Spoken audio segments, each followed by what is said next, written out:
can't be executed on. Of course, if he makes money from other things like a book and so forth, then they can go after that if they can find it, or autograph signing, if they can get him, know that he's going to do it, and then, capture it in time.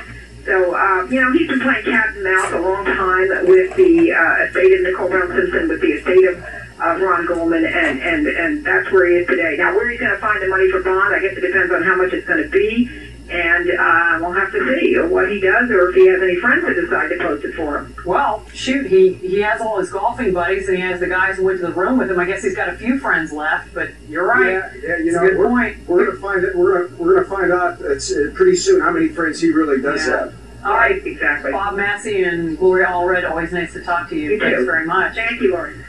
Well, plenty of people have plenty to say about the arrest of O.J. Simpson. One of those is the sister of murder victim Ron Goldman. Kim Goldman and her family, of course, have been vocal critics of Simpson since his acquittal. They've also been very active in bringing justice for their beloved Ron Goldman. The Goldman family has been defending their decision also to publish Simpson's book, If I Did It. Kim Goldman now joins us on the phone. And Kim, you and I had the pleasure of talking with you and your dad just a couple of days ago. It was so ironic that on the day that your book came out and quickly shot to #1 on Amazon.com, that all of this mess with Simpson started. Now that he has been arrested, now that he has been charged, what is your response? Well, I guess there's a part of me that says I'm not at all surprised, and there's a part of me that says I'm happily surprised. I guess what they say about karma is true. Yeah, kind of comes back around. The three of us, you and your father and I were talking the other day, and I said, if he ends up going to prison on this, it would be really ironic. Well, for us, we've spent years of watching and being, a victim to watching him kind of just run amok and take advantage of our system and just have this, holier than thou mentality that he can do no wrong. And I hope that if in fact he, was responsible for doing all this stuff, that he's held accountable for it and that he pays time for it. You said I would hope that someone would be willing and courageous enough to prosecute him. Well, it looks like that's going to happen. It looks like the prosecution in Las Vegas has got enough, obviously, to bring charges against him, and that they're going to move forward on this.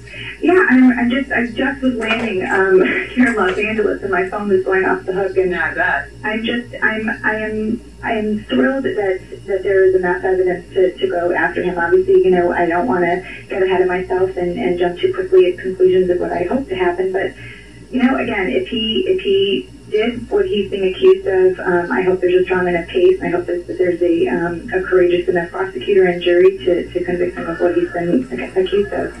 Have you talked to your dad today?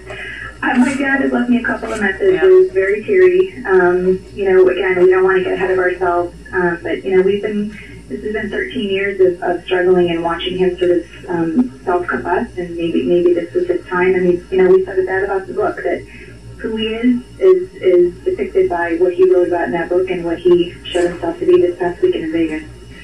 The book, If I Did It, has shot to #1. It's at the top of Amazon.com. It's completely sold out. You can't find the book anywhere. It must be bittersweet for you all. Absolutely bittersweet. I am thrilled. I think that people, I hope, understand and support why we decided to publish that book and why we had to publish that book.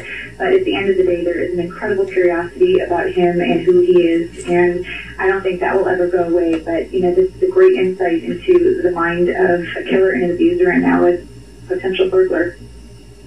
And maybe his next book will be, If I Broke Into the Hotel Room. Well, if he gets released, Laurie, he's going to be out there looking for the real burglar. On the golf course. Yeah. Okay, Kim Goldman, it was good to see you the other day in person, and it's good of you to come talk to us today. Thank you so much. All right, take good care. You too, thank you. All right. Much more on the story, of course, throughout the evening here on Fox News, including how the Juice reacted when the cops came to get him this morning at his Vegas hotel. That's coming up next.